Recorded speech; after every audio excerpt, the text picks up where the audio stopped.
देखिए फाइनली हम लोग को उन तक पहुंचना है। ये जो रास्ता है जो हम लोग जो चल रहे हैं और उन तक पहुंचना है, ये क्या है? एक संग्राम है। साधना क्या है? एक संग्राम है। ये संग्राम किसका विरुद्ध में है? ये माया के विरुद्ध में है।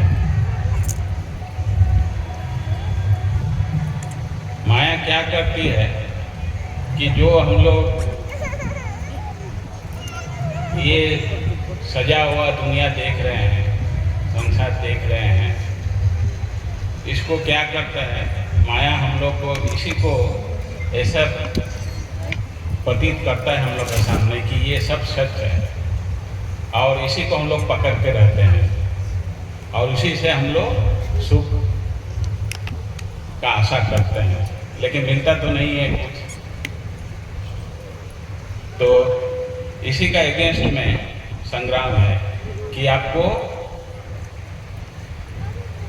धीरे धीरे ये जो माया का जो एक बंधन है, इससे हम लोग को मुक्ति मिले और सब चीज़ को हम लोग क्या सच है क्या झूठ है उसको हम लोग डिफ्रेंशिएट कर सके, सत्य क्या है और असत्य क्या है।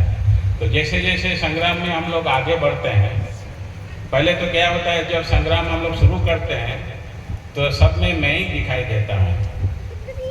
मैं किया, मैं सब चीज़ में मैं मेरा मेरा ये भाव रहता है। और जैसे ही हम लोग आगे बढ़ने लगते हैं ऐसे ही हम लोग को फील होने लगता है कि सब तुम ही हो, वही है सब और ये मैं बोल के कुछ है नहीं है। तो देखिए ये संग्राम जो चलता है ये 3 तरह से किया जा सकता है। एक क्या है कि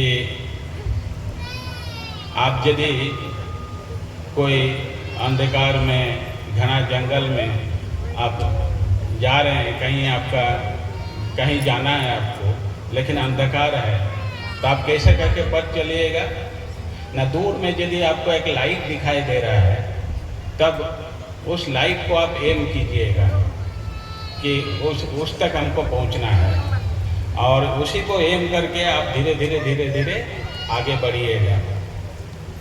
और जैसे जैसे नज़दीक आते जाइएगा वैसा लाइट क्या होगा, ज़्यादा प्रकाश आपको लगेगा, रास्ता थोड़ा क्लियर लगने लगेगा और जब आप वहाँ तक पहुँच जाइएगा तब देखिए कि आपका रास्ता पूरा लाइट हो गया, आप ठीक लक्ष्य में पहुँच गए।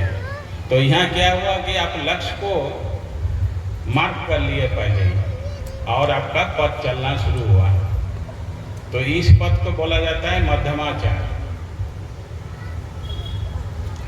हम लोग का जो आनंद मार्ग का पथ है यही पथ को हम लोग लेते हैं। और 2 अलग पथ है जिसको हम लोग वामाचार और दक्षिणाचार बोलते हैं। वामाचार में इसमें क्या होता है, कोई लक्ष्य ठीक नहीं किया जाता है, बहुत तरह का आचार विचार में किया जाता है, अनुष्ठान किया जाता है जो लोग वामाचारी मार्ग के हैं और करके पतितों के ऊपर, माया के ऊपर जय प्राप्त करना चाहते हैं। अब उसमें क्या करते हैं वो लोग का जो आचार आचरण जो करते हैं, वो लोग आचार अनुष्ठान करते हैं, उसमें हो सकता है कि कुछ चलने का टाइम में कुछ शक्तियाँ आ जाती है, लेकिन लक्ष्य क्लियर नहीं है, उसका चलते ही लोग क्या करते हैं वो जो शक्ति का दुरुपयोग करते हैं, करके और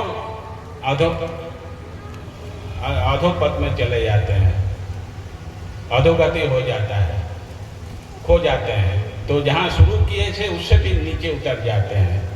और दक्षिणाचार लोग क्या करते हैं कि प्रार्थना करते हैं, माया तुम हट जाओ, तुम हमको कृपा करो। अरे जो आपको बंधन में रखा है वो उसका धर्म ही है बंधन में रखना, उसको आप रिक्वेस्ट करके या हाथ जोड़ करके बोले कि तुम हट जाओ, हटने वाला थोड़ी है। आपको स्वाधीनता जो हम लोग को मिला, ये बिना बिना युद्ध का मिला, रिक्वेस्ट करने से मिलता नहीं है। कोई स्वाधीनता नहीं मिलता, इंडिपेंडेंस ही आता नहीं है। तो इसीलिए उसमें भी कुछ अचीवमेंट नहीं होता है। अब देखिए, हम लोग ये जो चल रहे हैं, आप लोग जानते हैं चलना ही जीवन है, और जहाँ आप रुक गए वहाँ मृत्यु है। तो इस संसार में ये जन्म मृत्यु इसका नेचर है, चल ही रहा है। हम लोग भी चल रहे हैं, और चलने के लिए कोई चीज़ जब चलता है तो उसको एनर्जी का ज़रूरत पड़ता है। तो एनर्जी कहाँ से आता है? हम लोग जो चल रहे हैं उसका एनर्जी हम लोग को कहाँ से मिलता है? ना वो हम लोग को खाद्य से मिलता है, पानी से मिलता है, हवा से मिलता है। सब मिल कर के हम लोग को वहाँ से एनर्जी ले कर के हम लोग आगे चलते हैं। यदि एक चीज़ का भी अभाव हो जाए तो आपको एनर्जी मिलेगा नहीं। और ये कौन दिए हैं? हवा, पानी, खाद्य कहाँ से आपको मिल रहा है? ये सब परम पुरुष का ही सृष्टि है। इसका माने हो गया क्या? परम पुरुष ही हम लोग को, उन्हीं का शक्ति से हम लोग चल रहे हैं। कभी कभी हम लोग सोचते हैं कि हम ही लोग का शक्ति है, हम लोग चल रहे हैं, लेकिन ये माया का जो प्रभाव है उसका चलते हम लोग ऐसा सोचते हैं। यदि आप डीपली सोचिएगा, देखिएगा कि सब कुछ परम पुरुष का ही दिया हुआ है।